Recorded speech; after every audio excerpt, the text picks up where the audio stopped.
More of that? Yeah, we do have rain chances heading into this evening. They are falling, but then we do see a renewed rain chance heading into tomorrow.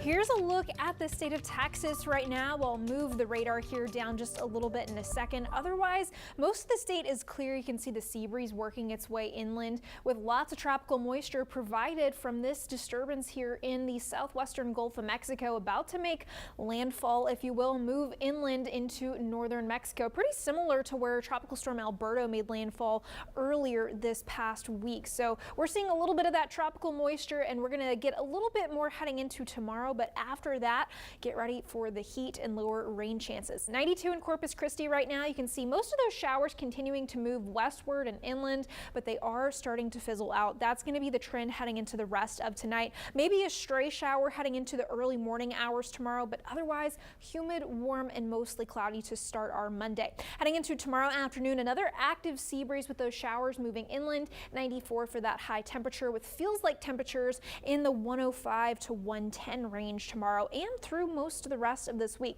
The tropics are pretty quiet other than this area of interest that we just mentioned. It has a 20% chance of development, but one thing I want you to notice real quick, big plume of Saharan dust coming off the coast of Africa. We'll talk more about this in just a minute, but we want to focus on this real quick. Time is running out. The chances for development and that area, the geographic area here, just continually shrinking. Yesterday evening when we left you, it was a 40% chance. Now it's at a 20% chance. The only thing we're really going to see from this, like I said, is a little bit more of tropical moisture. Otherwise, this high pressure is keeping most of the effects to our south and steering it inland. That high pressure continues to move off towards the Four Corners and then grow and expand. That is going to make us pretty hot and dry, with skies clearing out as we see sinking air around the eastern side of this high. Still carrying an isolated shower chance, but otherwise pretty much just heating up and drying out heading into Wednesday. We are going to see clouds slightly return heading into later this coming week as this high pressure does move back over to where it is right about now. So heading into later this coming week, that high pressure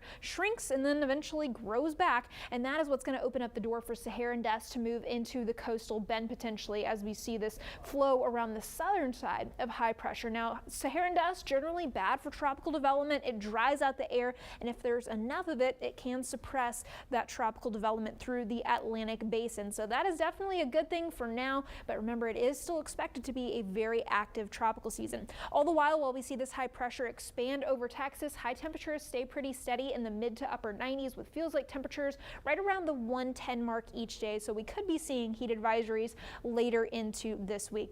This evening, temperatures staying in the 80s through midnight and into tomorrow morning. We're still in the upper 70s, some places right around the coast staying at that 80-degree mark. So a very warm overnight. 94 tomorrow in Corpus Christi, 80s right along the coast. So if you are heading out to the beach, keep an eye on the high rip current risk. We're also still dealing with a little bit of minor coastal flooding.